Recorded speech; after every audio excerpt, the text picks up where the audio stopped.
28 ಜನ ಭಾರತೀಯರು ಒಳಗೊಂಡಂತೆ 3 ಜನ ಕನ್ನಡದ ಕುಟುಂಬಗಳು ಯಾವ ಒಂದು ಪರಿಸ್ಥಿತಿಯನ್ನು ಎದುರಿಸಿದ್ರು ಅಂತಕ್ಕಂಥದ್ದನ್ನು ನೋಡಿದ್ದೇವೆ.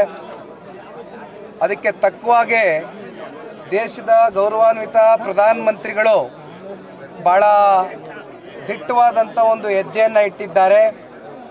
ಬಲವಾದಂಥ ಒಂದು ದೃಢ ಸಂಕಲ್ಪವನ್ನು ತೊಟ್ಟು ನಿನ್ನೆಯ ದಿನ ಆಪರೇಷನ್ ಸಿಂಧೂರಿ ಅಂತಕ್ಕಂಥದ್ದನ್ನ ಇವತ್ತೇನು ಮಾಡಿದ್ದಾರೆ, ಬಹುಶಃ ಇವತ್ತು ಇಡೀ ಭಾರತೀಯನು ಕೂಡ ಇಡೀ ದೇಶ ಇವತ್ತು ಕೊಂಡಾಡ್ತಕ್ಕಂಥ ಒಂದು ಕ್ಷಣ. ನಿನ್ನೆಯ ದಿನ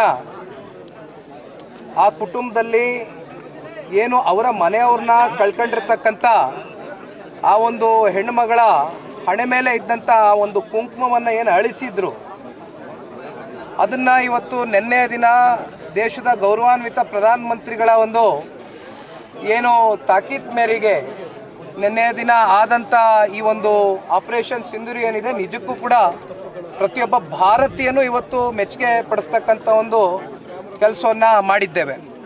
ಹಾಗಾಗಿ ಮುಂದಿನ ದಿನಗಳಲ್ಲಿ ಇವತ್ತು ಸಿಂಧು ನದಿ ಬಗ್ಗೆ ಕೂಡ ಮೊನ್ನೆ ದಿನ ಕೆಲವೊಂದಷ್ಟು ಚರ್ಚೆಯನ್ನು ಗೌರವಾನ್ವಿತ ಪ್ರಧಾನಮಂತ್ರಿಗಳು ಮೊದಲನೇ ದಿನವೇ ಹೇಳಿದ್ದಾರೆ.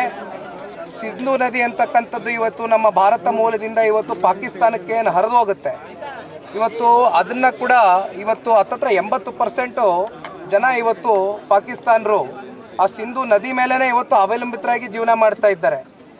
ಅದನ್ನು ಕೂಡ ಇವತ್ತು ಒಂದು ರಿಸರ್ವಲ್ಲಿ ಇಟ್ಟಿದ್ದಾರೆ. ಯಾವುದೇ ಕಾರಣಕ್ಕೂ ಅದನ್ನು ಬಿಡ್ತಕ್ಕಂಥ ಪ್ರಶ್ನೆ ಇಲ್ಲ ಅಂತಕ್ಕಂಥದ್ದು ಕೆಲವೊಂದಷ್ಟು ಚುರುಕು ಮೂಡಿಸ್ತಕ್ಕಂಥ ಕೆಲಸ ದೇಶದ ಗೌರವಾನ್ವಿತ ಪ್ರಧಾನಮಂತ್ರಿಗಳು ಮಾಡಿದ್ದಾರೆ. ಇದಕ್ಕೆ ನಾವೆಲ್ಲರೂ ಸ್ವಾಗತ ಮಾಡ್ತೇವೆ.